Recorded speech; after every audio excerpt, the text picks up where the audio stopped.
Well, thank you guys for being here. I don't have a microphone. I don't need one. I'll try to keep the energy level high. But I wrestled back and forth with how I wanted to present today. And what is the... Whoa. Rolling boy. This is going to be moving around a little bit. What is the best message for this event? Or what do I want you guys to hear? And, you know, I settled on a few different things. I want to touch a little bit about my addiction, just to set the foundation of where I came from. Everybody knows about it, so I don't need to get drawn out in it. But I think just the knowing that the depths of where I was at and where I'm at today is possible for everyone, right? And so the goal is hope, right? Inspiration, connection, community, and how I went down that path, and that's what I want to share with you guys. What is the potential? What is the potential for our community, for other communities, and for people in recovery, people who love people in recovery, and other people that are affected by addiction? So we'll just kick it off, and I'm okay with asking questions along the way. My crowd is usually 7th graders, so no, just kidding. I talk to more 7th graders than I do anybody because I believe that the change that I want to see in our community, and the change that everybody in here wants to see in our community, is going to start with our youth. We want to invest in our youth so that they don't have to go down the path that we went down, to give them the hope and inspiration to be all that they can be. And so we'll just roll with it. But ask questions along the way. I didn't bring Tootsie Rolls. I usually do that. So just work with it here. All right, history. From my path of addiction into advocacy. I never had a plan. I never had any desire of going down this path. For me, I had on a bunch of labels and an identity about myself that would have kept me held hostage for the rest of my life until I did die. And so I stuck a couple pictures on here that just really compare and contrast where I came from. Obviously, the guy on the right is 2014 when the intervention took place.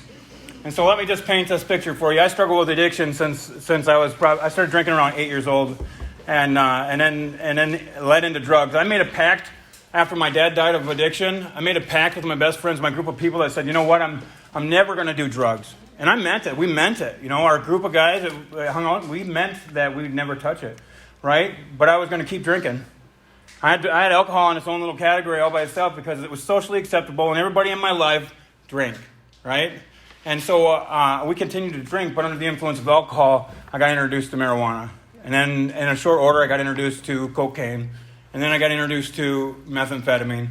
And then it took me on a ride, right?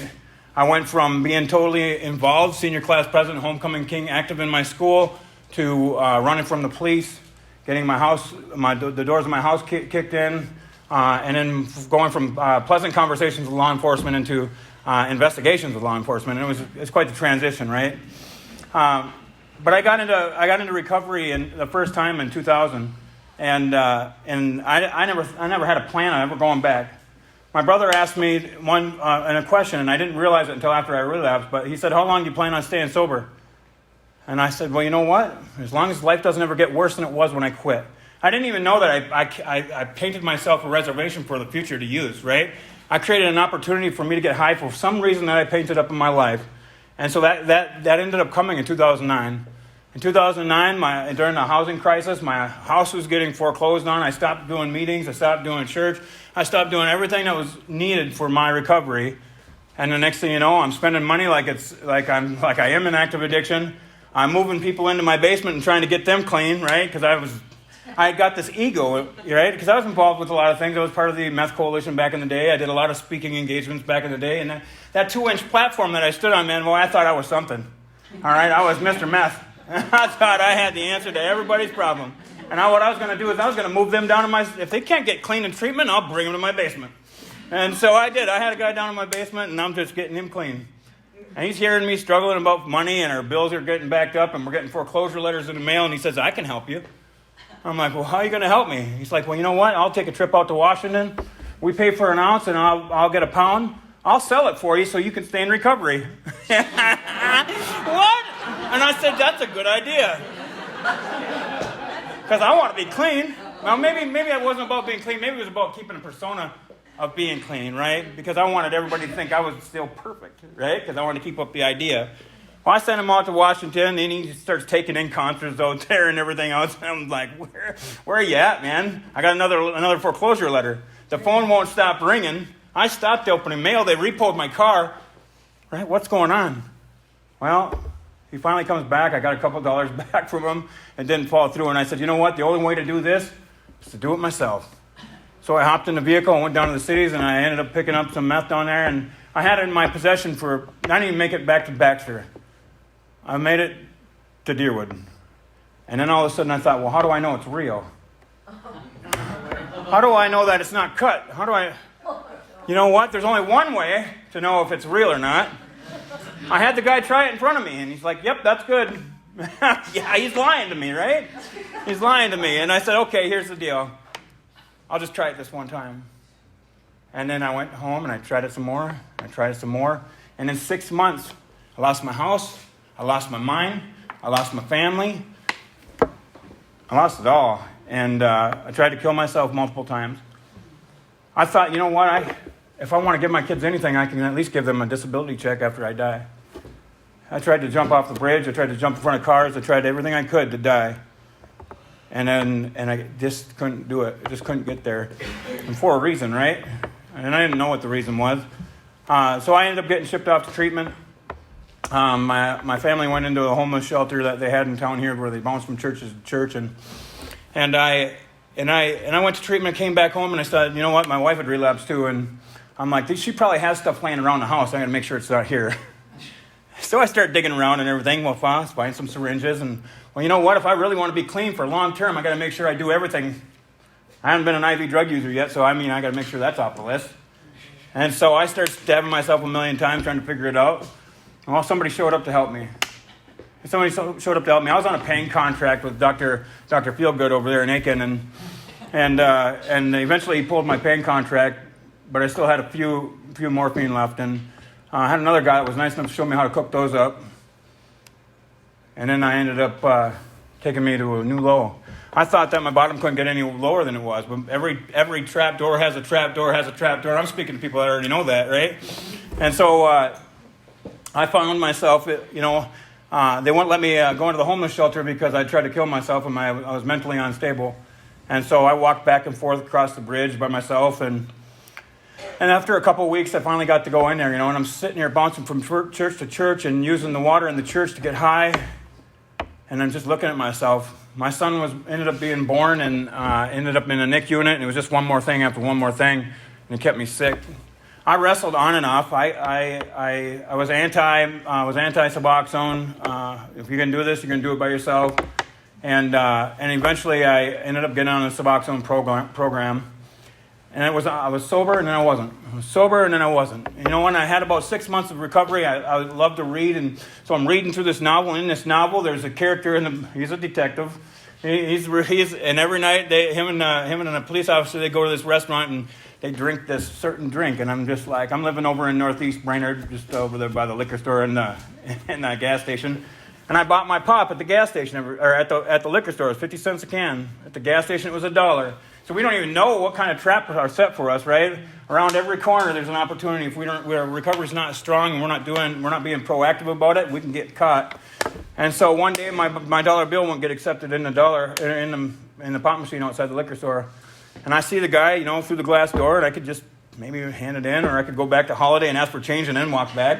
Well, that wasn't going to make any sense. So I just cracked the door open a little bit, and I said, "Hey, can you get me some quarters?" He's like, "Yeah, absolutely." So I stick the $1 through the door because I don't want to go in there. He's like, "Oh, I ain't coming to get it." He said, "You come in and get your change." What the heck, he says. And I come in, and I'm getting changed, and I'm looking around this place. All of a sudden, I'm thinking, man, I wonder if they got that stuff I was reading about in that book. And so I don't even remember the name of it. It's got some kind of wax top on it or whatever. But I thankfully, I don't remember. Anyway, I go in there and I get my change, and I said, "Do you have this stuff?" I was reading about it in the novel. They make it sound pretty good in the book, by the way. And he's like, "I don't know. Let's go look." So we walk down this aisle. For any of the alcoholics in here, walking down an alcohol store and you're seeing all these shiny bottles, and we get down here, and guess what? There's one bottle left. And I know it's the last one in the world, so the only way to make sure that I get it is to buy it. And but if I go home with a bottle of booze and I don't grab something for my wife, because if I'm relapsing, she's relapsing. So I grab a bottle for each of us. I go home and my kids see me walking in the door with a paper bag and they're freaking out. They're like, Dad's got alcohol, Dad's got alcohol. Trying to get me to stop. And before my wife's asking me to stop, what are you doing? What are you doing? I'm twisting the top and pouring it in and shutting it down before anybody could stop me. Later that wasn't 2 hours. The second shot I took, I was in my vehicle without a driver's license, driving to a house that I thought dealt drugs. I just thought it looked like they sold drugs there. I walked in there and I knock on the door of a house. I don't know who it belongs to, but it looks like a drug dealer. And knock on the door, and the door gets open, and they're doing a drug deal in the door. I got high that night, and then I discovered from 2012 to 2014, things just got messy, right? I always had these thresholds in life that said, as long as the bills are paid, I am not doing that bad. As long as there's food on the table, I'm not doing that bad. As long as the kids are getting their homework done, as long as everybody looks like we're doing good, then we're doing good. And the last threshold I had, as long as I have custody of my kids, I'm not doing that bad. Well, March, actually it's just had an anniversary. March 22nd, 2014, the chaos. If you look in this picture down in the corner, that's our living room. They want to show my wife. My wife's sitting there behind the newspaper, actually, and strung out. We're both strung out. But the night before that, it was chaos. And in the chaos, there's broken dishes, there's broken furniture, there's punch holes in every wall, there's clothes piles everywhere, there's dog piles everywhere, and I finally had to leave because there was so much chaos, and the kids are crying, my wife's crying, and I'm crying, and I said, I got to go. And so I walked down as I'm walking down the neighbor's house, I'm screaming out to God saying, you know what? This has got to end. Just let me die. Just let me die. And if you're not going to let me die, I need an intervention. A big one. So I went to the neighbor's house, and I fell asleep. And I woke up the next morning, and I realized that the kids had already gone on the bus. And I'm like, oh my goodness.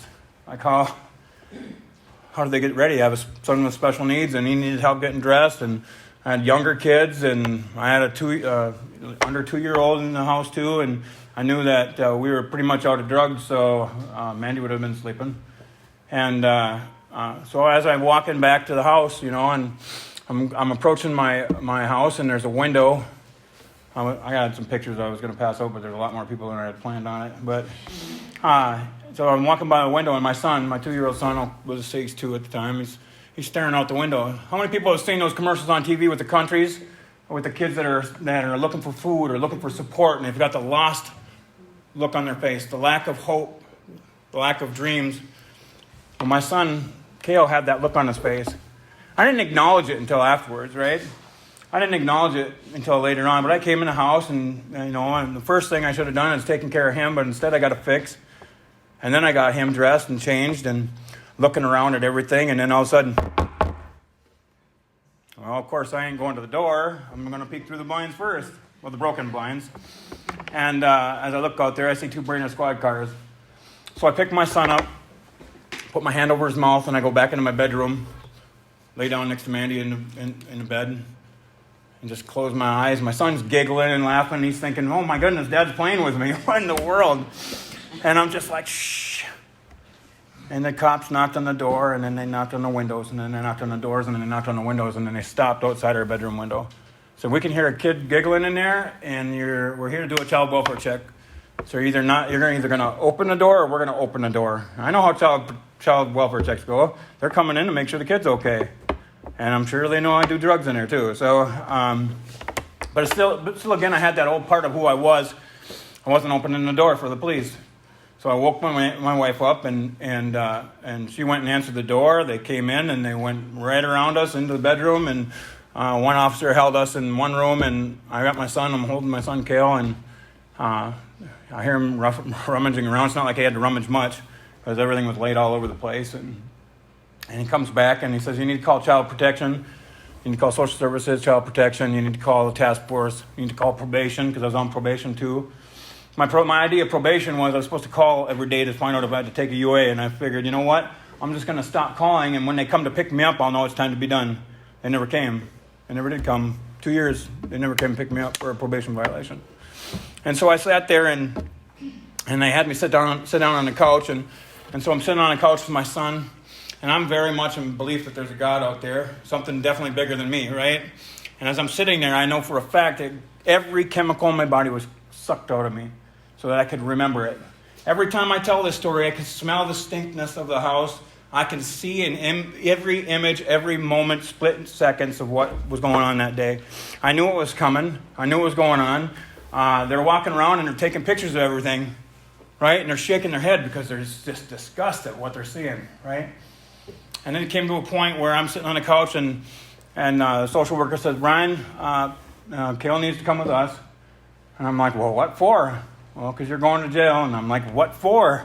And they said, well, drugs and drug paraphernalia and probation violation, obviously. And I'm like, well, I don't even live here. I live down the street at the neighbor's house. Still trying to lie, right? Still trying to get one more lie. One more day, right? And they said, no, we've actually been watching you from across the street for a long time, and we know that you came home this morning, and that's when we came over, after you seen you come home. And so the lie was over, right? And they said, your son, this is what changed my life. Listen up. They said, your son's going to remember this day one of two ways, and you have the power to determine what he's going to remember. One, you help him believe that he coming with us is a good thing. That this chokes me up. Number two, we're going to pull him out of your arms. And I'm like, I know that they're telling the truth. And I'm like, what? There's no pain-free way here. See, I always had the belief that my choices are only hurting me, right? Man, what a reality check. And so I'm trying to hand my son Kale over to social worker. I couldn't do that because it was too hard, so I tried to hand him to my probation officer. And my son's kicking and screaming and calling for me. And I had the question in my mind, why are you kicking and screaming and calling for me? Because I've not been a dad. I've not been a dad. What I've been is on the other side of a bathroom door when they're asking me to come outside and play. And I said, don't stop knocking on the door. Be out when I get out. Come back, knock on the door to cook dinner. Stop knocking on the door. If I do come out this door, you're going to have a problem. Knocking on the door to watch cartoons, knocking on the door to get ready for school, knocking on the door to get school assignments done. I'm on the other side of a bathroom. I wasn't a dad. So I looked around in my house and seen what they had. My kids were surviving. They were not living. They were surviving this mess. And I wanted to go to jail, but I wanted a corporal punishment. I wanted to get beat. I wanted something to take away the emotional and spiritual pain I was experiencing and take a physical beating. And instead I got handcuffed and brought to jail. And I have a 911 prayer that I always use. God, please get me out of here. And it wasn't that at all. God, please keep my kids safer than they were when they were with me. And that was the beginning, right? I want to say I got clean after I got out of jail that day, but I didn't. Coming back out and thinking, what am I going to do?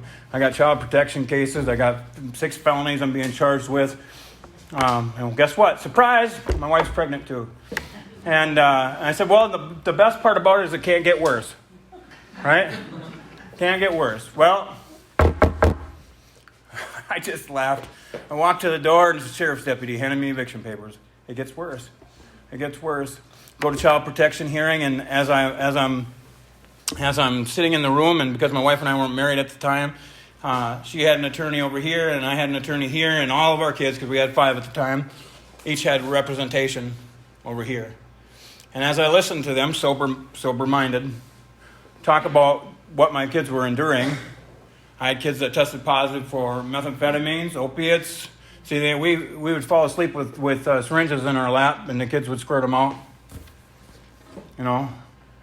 See, it wasn't ever enough. Nothing was ever enough. I was dying in a hospital from an injection infection, and I couldn't stop. They wouldn't give me anything for pain, so I had people bringing drugs into the hospital to give me pain relief, right? Pain relief. And it wasn't enough to stop. My wife asked me to help her with an injection less than 1 month before the cops showed up. And so I said, yeah, I'll be in there in a minute. And I go in there, and there's like 7 syringes on her lap. And I said, well, which one? And she wasn't really coherent, so I just grabbed one. I grabbed one, and I injected her. And I'm like, man, I wish it was that easy all the time. And then last lesson that we had here, choking, gurgling, flashing colors in her face. And all of a sudden I realized that I killed my wife. And she's literally got all these signs and symptoms, and I'm crying out, and I had a friend over, and him and I grab her and load her into the back of the truck. Narcan, I didn't know anything about Narcan because I wasn't paying attention to any kind of life-saving measures. I'm like CPR, My friend's doing CPR. We're racing over to Essential Health, and I'm crying out again. If you save her life, I'll be done. How many times have we heard that, right? If you do this one thing, I'm done forever. Well, we were at the intersection. There's a police officer on the other side of the intersection, and I don't know if he was sleeping or what was going on, but he wasn't looking at me because we got the windows down and the lights are on in the truck, and we're screaming and yelling. He's in the back seat doing CPR, trying to save her life, and all of a sudden she sucks in a breath of air and sits up. Asking what's going on. I'm like, we're bringing you to the doctor. You were just overdosing, and I want to bring you to the doctor. I'm fine. Well, my idea of how this all works, right, is if the problem was I slowed her down too much, we're just going to bring her home and give her some meth to speed her back up. So we bring her back home, we start stuffing her full of meth and thinking that's the answer, right? But I also said, if you save her, I won't ever touch it again. But then by the time I made it back home, I said, you know what, if I do just a little bit less than her, I should be okay. That's the insanity of it, right? So I get out. We go into child protection hearings. I'm still trying to play this game. At one point, I just thought, you know what, if I just give myself a lethal injection, then it can be just done with all of it. See, I had no hope. I had no community. I had no connection. I called my mom to ask her if I could go stay there, and she said, there's no room.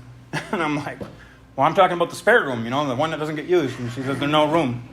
And I said, do I need to bring my own bed? And she says, there's no room. She drew the line. She drew a line for me, a boundary that says I'm not going there. I'm not going to be around her when I'm acting like that and doing those things. And so I ended up taking and seeing the reality of it. So the plan going into recovery, right, for me, we had a 6-month window. Anybody had child protection hearings in here? You got a 6-month permanency process, right? And I'm thinking, well, if I go to treatment, that's 60, 90, trying to calculate. Well, that doesn't leave me much time to do the work to get the kids back, right? So I said, well, we're going to go into Rule 25, and I'm just going to tell them I used a little bit. And then they'll give us outpatient treatment, and then we can work on getting our kids back. Because nobody knows, right? They don't tell us. I think that we could do as a community and as the services that have to do with child protection, better job educating those who are going through it, so we know that our kids aren't going to get lost if we try to help ourselves. Well, I thought I'd lose my kids by helping myself, so I didn't help myself. And so I went in there, told them up just a little bit, and every now and then, and told a good story, and they said, okay, outpatient treatment. And I walked over there thinking, yep, I got that accomplished. And I'm sitting out there waiting for Mandy to come. My wife's name's Mandy, and waiting. I'm like, what in the world is she doing in there? She comes out with tears in her eyes, and I go to Grand Rapids to treatment inpatient. I'm like, what'd you tell them? And the truth. And I'm like, what'd you do that for? We had a plan, right? We had a plan.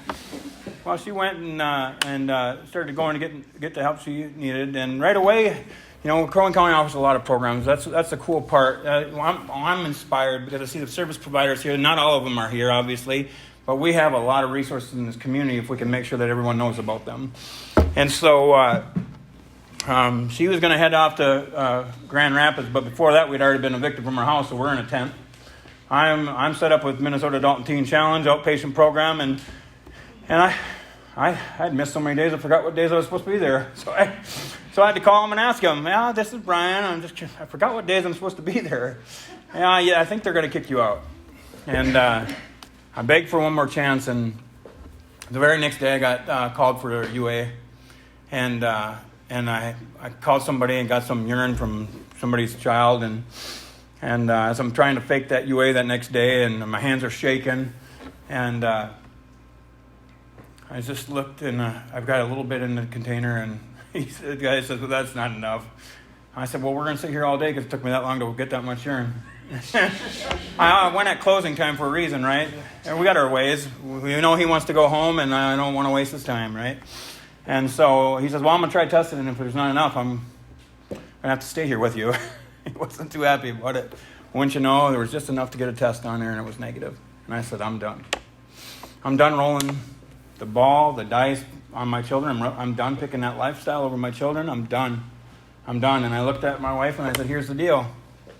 By this time, we had gotten out of the tent, and we were living in the high rise, which we weren't supposed to be, in a 1-bedroom apartment on the floor. And I said, I understand if you're not ready. I just understand if you're not ready to be done. I said, but I have chosen everything else in front of my kids for the very last time. And that was a standing point, May 20th, 2014. And I ended up...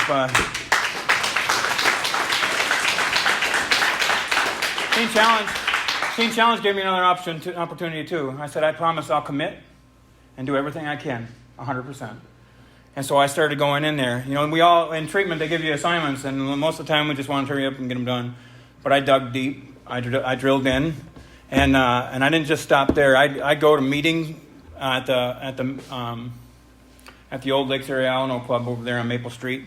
And so I go to meetings all the way up, morning, all the way up until it was time to go to treatment. And then I do 4 hours of treatment. And when I was done with treatment, I go back to the clubhouse, and then I go back to the apartment in time to cook and spend time with my kids.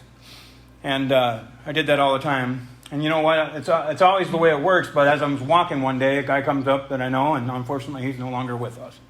Died of an overdose. And he says, I got a good deal for you. You know, we're always, as drug dealers, always looking for a great deal. And a great deal always comes when we're done. And it was enough to get my attention, but it wasn't enough to change my life. And I said, you know what? I'm actually heading to a meeting. You want to come? He's like, I actually got some things I need to do. All right, you know what? I never got asked again. He never asked me again, and then he died. I look back, and there was 12 of us that hung out on a regular basis together. And out of all of those 12, my wife and I are the only ones still alive today. It's a reality. It's a reminder that there's people dying every day. Like I said, everyone's impacted, right? And so as I was doing my assignments and treatment, and they offered my wife drug court, and boy was I offended. They offered me 48 months, and I'm just like, why did they offer her drug court? I was actually resentful that she got an opportunity. And so they said, okay, well, here's the deal. You've been in trouble more than she has. And so it's hard to fight for your kids and fight for a future and fight for recovery and having that cloud hanging in there. But I worked at Teen Challenge, and I've seen men do it all the time. And so I said, you know what, okay. And it was a cloud that carried around with me. And then all of a sudden, one day I just said, you know what, God can use me anywhere to make a difference. And if he's saying I need to go to prison, guess what? I'm going to prison. But I ain't going to just go there and sit dead time. I'm going to go there and make a difference. And so as I continued to pour into it and continue to work on my recovery and continue to work on relationships in the community, once you know it, one day the probation officer for drug court, Kay Wilson, who's one of our local saints, came to the house to get my UA from my wife. And as she's there, she says, "Do you want the good news or the bad news?"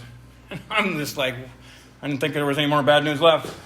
So I said, let's hear the bad news. And she's like, the bad news is I need to get a UA. And I said, I take 3 of them a week already. What's it matter? One more. And she's like, well, what's the good news? Well, the drug court team decided that they thought it'd be a good idea for you to be involved too. And it was just like, got an opportunity.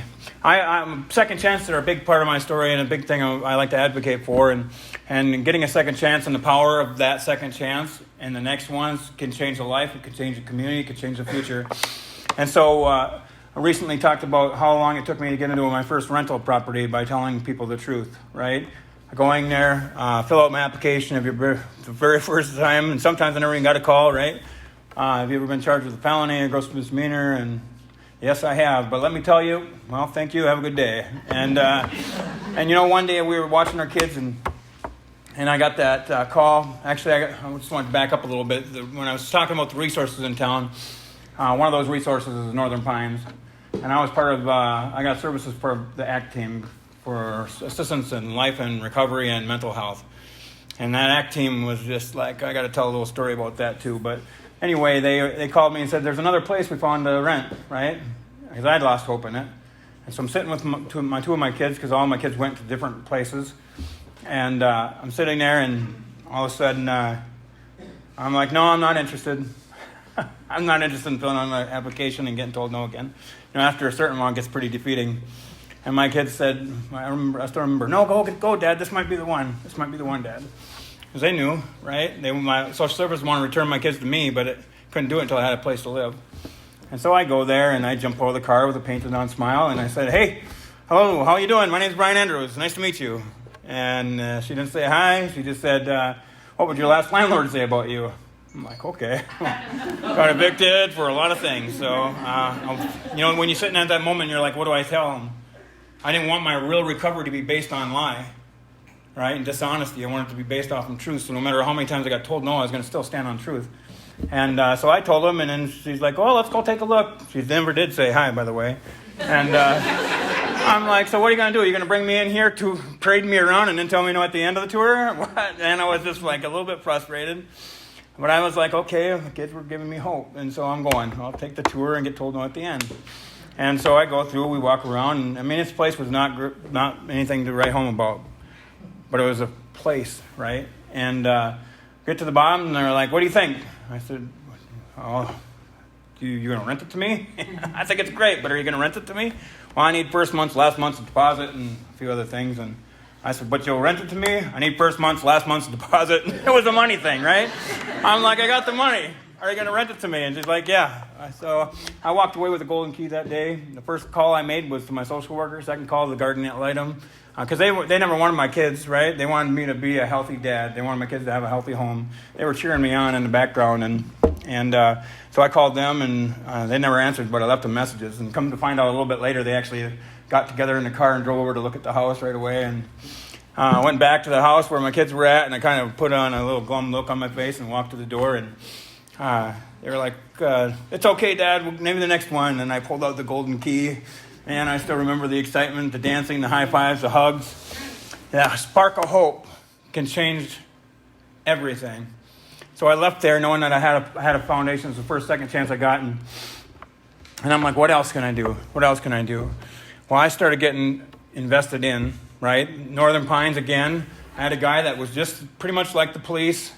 He knocked on every door and every window and every door, and I didn't want to talk to him. Right? I didn't want to talk to him. Knocking on every door and every window. Finally, the only way to get him to leave is to answer the door. Well, I answered the door, and he started telling me I had worth and value. He showed up and continued to show up, which let me know that I had worth and value.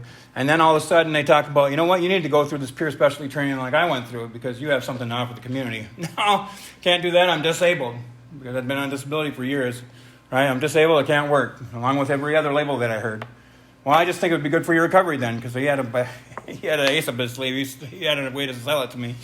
So I went along, and I go ahead and I go through this training, and something happened, right? I found something special about myself. I had a self-discovery. And all of a sudden, my peers in that training that was being put on said, "Wow, you're really good at this. It's like a natural thing for you." And I was eating that up. I'm just like, you know what? It feels kind of good to do it, too. All right? It feels kind of good to do it. Like I have, and all of a sudden I made this connection that I thought all those years in drug addiction and chaos has wasted my life. Now, I didn't know that it was preparing me to offer something to our community that I couldn't have gotten any other way. See, all those experiences are key in a map to somebody else's hope, somebody else's way, and discovering that I could serve the community and help other people like me find their way, find their hope, find their worth and value. Wow, what a gift, right? All the hardship and heartaches that were attached to that didn't have the same weight that they had before. And so, got to keep an eye on the clock here because I'll talk for a couple hours. And so I continue on. Well, I still believe that I was disabled, so I couldn't work. I didn't have a license, and come to find out, I could have been driving all along. I didn't know I didn't not have a license. I just stopped driving because I thought I had lost my license. Well, I ended up having to just pay the reinstatement fee or whatever it was to get it up to date, and so I had a license. Now what am I going to do? Well, like I was sharing upstairs, like I said, I believe in supernatural miracles because I am a walking miracle, and I see miracles in this room today. And so I'm standing on the staircase, and my son runs by me, my son Isaiah, and I hear him open the door because I could only walk one step at a time because I didn't have feeling in my legs. One step, one step, one step. And he buzzes around me, about knocks me down, and opens the door, and I hear him flip the mailbox open and flip it shut, and comes back in and says, "Dad, did the check get here yet?" I'm like, "The heck check are you waiting for? Are you waiting for a check that I don't know about?" And he's like, "I don't know, whatever check comes every month." Man, it pierced me to the center, like, I'm teaching my kids that this check just shows up. You don't have to do anything, check's going to show up. You can hang out all day, check's going to show up. And all of a sudden I was just like, well, that ain't going to work. And when I had that thought that ain't going to work, all of a sudden I had burning sensation in my legs, started at my toes, went to my hips. By the time I got to my hips, I had feeling back in my legs. And I was left with the thought, now why can't I work? See, Minnesota Teen Challenge offered me a job. Northern Pines offered me a job. And I didn't know what to do because I believed I was disabled. Now here I am with feeling back in my legs, and I'm wondering, where am I supposed to go and what am I supposed to do? So I tell my wife, because I was pretty excited about it, because I've been without feeling for quite a while. And she's like, what are you going to do? And I said, well, whoever calls me next, I'll just take that as a sign too. And so, well, once you know, an hour later, Bo from Teen Challenge calls, and I say, well, yes, I accept. Never knowing that it was going to transform my life, right? Getting to work the front lines. I worked in short term, working the front lines and really zeroing in on things. Well, a lot of cool things started to happen. We were the recipient of a Habitat house. Each of these things and each of these people that invested in me started to shatter that old identity, that brokenness, that worthless, the non-connection to my community. And then one day, my daughter's in 7th grade, and she tells me that the teacher's going to call me, right? And I'm like, well, what about? Well, I told the teacher asked if any of your parents could speak on any of these topics to let her know. And so I gave her your number. And I said, well, what's the topic? And she said, well, I told her you could talk about drugs. And I'm like, oh, this is going to be an interesting conversation. And so I'm just like, okay, well, I'll wait for that call. And so I get the phone call, and she's like, yeah, we have a drugs section in our health class, and your daughter says that you have a lot of experience with that. I'm like, well, a little bit. I work at Teen Challenge. And so anyway, I set it up to go in there and speak. You want to talk about an intimidating group of people? Go to 7th graders. I know they're tearing me down from top to bottom. Nothing's right. I know it's not. But I brought Tootsie Rolls. And so as I'm in there and talking to these kids, I'm experiencing something also. I'm experiencing a change and a shift and a redirection and a focus. And about a week before that, I had a dream. And in the dream, I was collaborating and connecting with other community partners, and we were working to prevent drug use in our community. We were working to give the youth in our community a better chance at life, invested in like I was invested in. And so I'm speaking to these 7th graders. I got sweat. I'm sure I sweat right through my shirt, probably my pants too, and making sure my zipper's up the whole time, you know. And all these things while I'm trying to talk to the kids and wondering, am I even connecting with any of them? And my zipper's up. No, I'm just kidding. And am I making any connection? And every time we go in there and speak, and I've been speaking for the last 7 years in the middle school. And every time we're done with we talk to all the 7th graders in the school in the Forest View Middle School, and afterwards they send thank you letters to us. And there was a thank you letter that came that changed my life. And I couldn't see myself, but he could see me. And that's what youth offer, right? Youth, innocent, clear, whether you like it or not. Here it is, right? And all of a sudden I'm sitting there and reading these letters, and there's a letter that says, Dear Mr. Andrews. They all say Dear Mr. Andrews, but this one says, Dear Mr. Andrews, thank you so much for coming in and being our guest speaker. I usually don't pay attention when guest speakers come in, but you're definitely not a regular guest speaker. I'll give you that. He said, you're as much a hero as a doctor, firefighter, police officer for what you're trying to do in our school, in our community. I want to help you in your mission someday, and I know others will too. Thank you, Mr. Andrews, for serving peace in our world. And all of a sudden, I'm just the last pieces of that broken identity shattered at my feet. And all of a sudden, I said, you know what? I have found my why. I found a direction. I found a way that I can really create lasting change that our community needs, that every community needs. And so, like I have here, discovering the letters of a 7th grader, the value of lived experiences. As I learned these things, I started connecting and learning. One of the people in my dreams was partnering with Crow County Social Services. Well, things happen in a real mysterious way. But for me, I was at Teen Challenge. It was a Saturday, and it was about a week after my dream. And Bo, the supervisor, said, I want you to take these guys to this ACES presentation. See, everything's interconnected in our community. The community is connected. Everyone's connected to the community. And I'm like, no, you don't want us to go anywhere on Saturdays. And he said, Brian, I told you to take some guys there. So I took some guys there. Well, all the seats were taken except for one. And so I sat down in the one chair. And then a little bit later, this chatty Kathy comes and sits down right beside me. And it says, oh, hey, where do you work? And I'm just like, Minnesota Adult Teen Challenge, where do you work? And she's like, oh, I'm the program manager for Crow County Social Services. And it's Cara Griffin, for those of you who know. And I'm just like, holy buckets, because my dream that I had was connecting with Crow Wing County Social Services. And I said, well, I've been meaning to come and talk to you or somebody at Crow Wing County Social Services. And fast forward, a couple connections later, we got Blade out of that, right? Blade was the thing they were working on. We connected that week, and I started walking it out. It was like I was walking into a vision that was cast for me, and everything seemed possible. See, I lived my whole life with a square peg, square hole, and if it didn't fit perfectly, I wouldn't even try. And so all of a sudden, as I'm seeing these things and discovering my worth and my value, what I have to offer the community, and finding ways in the community to connect through people like Cara Griffin and other people just like her who said, you know what, you have something to offer, and let me help position you here. You talk about resource brokers or community connectors. Cara Griffin was one of my community connectors. Tammy Lewitt, another community connector. They played a huge part in me being where I'm at today. I'm in a building right now with Lakes Area Restorative Justice, and we're below Bridges of Hope. But part of that process was working with families we were building a program, Charlie Neeson, my wife and I, where we were going to mentor families with child protection cases to help curb that feeling of if I get help, I'm going to lose my kids, right? To tell them that they don't want your kids, but you have value and worth and are worth being invested in. So take the time to take care of yourself.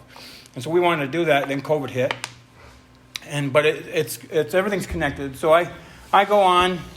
I'm still working at Minnesota Teen Challenge, but now I have a fire inside me for our youth. Like, how can I connect with the youth? And so I start keeping my ear to the ground and looking around, and I end up continuing to go into the school. This is one of the letters that one of the paraprofessionals wrote. If you can read it, if you can't read it, I'll pull it back up later after we're done. But I started hearing the same message from more people and more people and more people and more people, and all of a sudden I said, you know what, I'm onto something here. I'm onto something, and I think that there's opportunity to create change. And my path, my why, is with the youth. And so I kept looking at a job. Not that I was interested in leaving Teen Challenge because I thought I was making a big difference there, but I thought I need to go a step further. I need to get to the youth. And all of a sudden, boop, up pops an ad out of nowhere for Lakes Area Restorative Justice Project. You see, they wanted a bachelor's degree or a master's degree, and they wanted this, and this. And I found 2 things that I fit into out of the 12 or something like that. And I said, but you know what? I believe in calling. I believe in a calling, and I said, I believe I'm being called. And so I'm not going to not apply because of fear, right? The line of fear is actually just about the thickness of a hair. But if we just take a little bit of time and a little bit of risk and step across that tiny little fear line, we're going to discover lots of things on the other side of that. And so I said, well, I'll go for it. Well, I waited until the last day. We were on a vacation out in South Dakota to submit my resume because I was still a little nervous. And I sent it to the wrong email address. So when you know you're called to something, you can try to screw it up all day long, you're still going to get it, right? And so I ended up getting an interview, and I would have been fine with an interview. I would have been fine just getting an interview because all of a sudden what it did is it helped me to see me. Maybe I have more than what I'm seeing. Maybe because I don't have a few different extra letters behind my name, I still can make a difference. And I could still compete for a job. And then I got a second interview. And even in the first interview, my kids just tried to screw that up too, and that actually ended up helping me. But I got the second interview, and I just said, you know what, we can just stop right there because I feel pretty darn good. I feel pretty good. And then they called me and offered me the job, and I just broke down because there's still parts of us that are so deep. There's traumas that are so deep into who we are that it was just kind of like regurgitating out. See, everything I'm a part of has a tie into my past. Everything that I'm investing in, every angle that I take in what I try to do in the community is tied to some kind of generally negative experience in my life or something that I didn't get to experience in my life. And so I continue to build these relationships. And, I look back and the fatherhood challenge that we're doing. And one of the things is that I didn't have that growing up. And how can I be that? Well, you know what? In the community, we can be the fathers to the fatherless, right? We can make a difference, and that's what we get to do. So all of a sudden, I started having some ideas, wild ideas and dreams and all kinds of stuff. And I thought, well, if I can do this, I can do anything, right? And what happens if I don't get to do it? What happens if I fall short? Nothing. I get to try again. Because all of a sudden I discovered that I am not going to die if I don't get it. I'm not going to die if I screw up. I'm not going to die if I fail. I get to try. I get to learn. I get to grow. And there was something motivating about that. So one of the things was Recovery Month proclamation. And by this time, I've been connecting dots with all kinds of community partners. Blade did a lot of that for me. Lake City Restorative Justice Project did a lot of that for me. And it was really just a couple of vehicles that really helped me connect in the community. See, what happens is when we get a few big people that discover their why, discover their worth, discover their identity, and discover a way, guess what? We're going to see some amazing things. We're going to see transformations. We're going to see changed communities. We're going to see a next generation of people inspired to live and be themselves. And so all the things that I wanted when I worked for other people, I tried to bring to Lake City Restorative Justice Project. I tried to cultivate a sense of belonging. I tried to get people to feel like they could show up as themselves and be valued for that.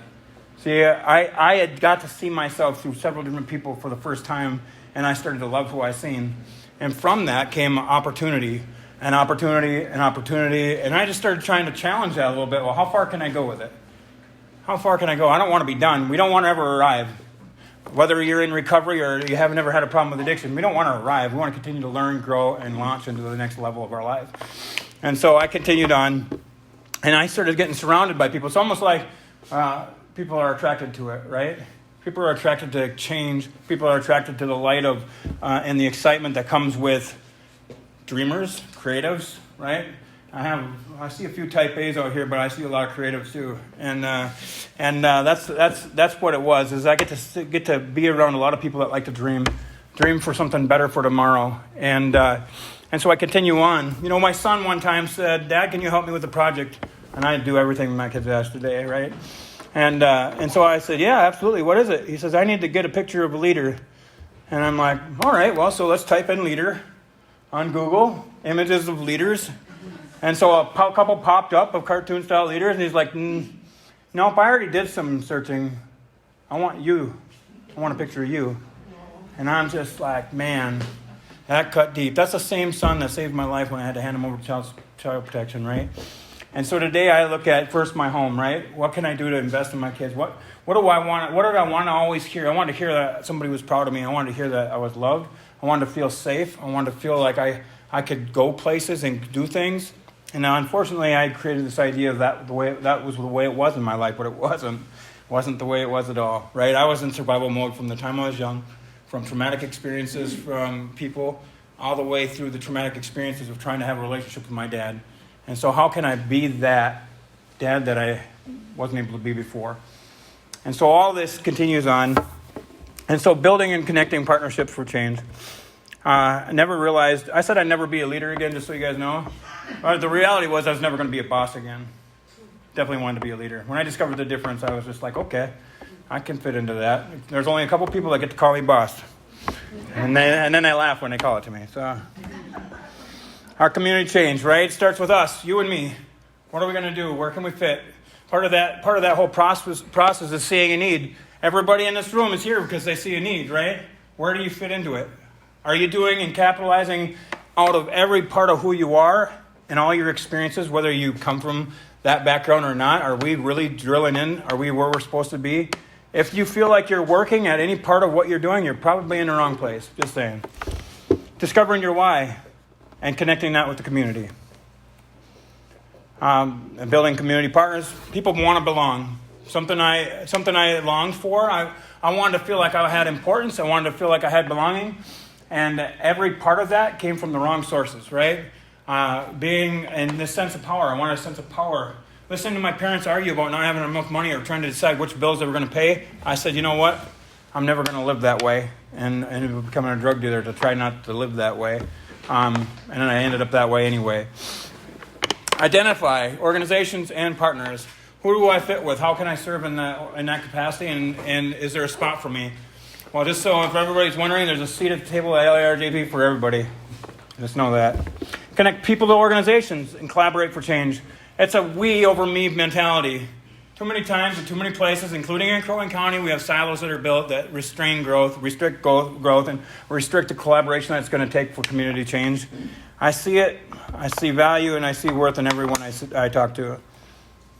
And creating what is possible when people use the same amount of energy that went into addiction, whether it's the person who used or yourself that had addiction, into cultivating community change at all levels. Well, I've got to experience multiple levels of that, and it's all possible.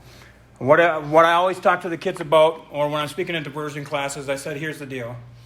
I want you to to write down what the best version of your life would look like. And so you guys could take that too. What if you could have the best version of your life today?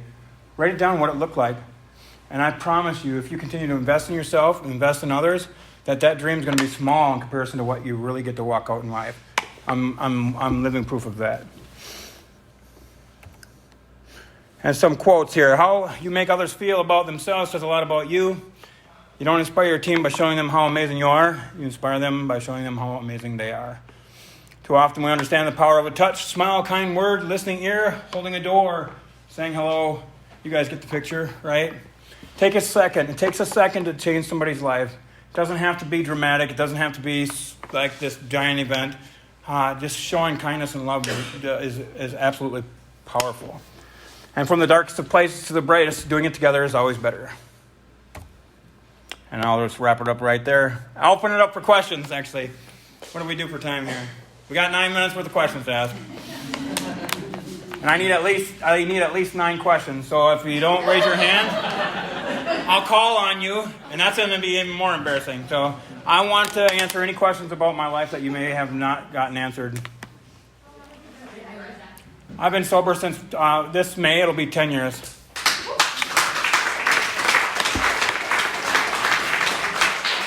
And for the people in the room, if I had an investment opportunity for you that was life-transforming with a guaranteed return, would you invest the pocket change or would you be all in? I can't hear everybody. All in. Well, you are that investment, and it starts today. Make sure you're investing in yourself. Yes, thank you.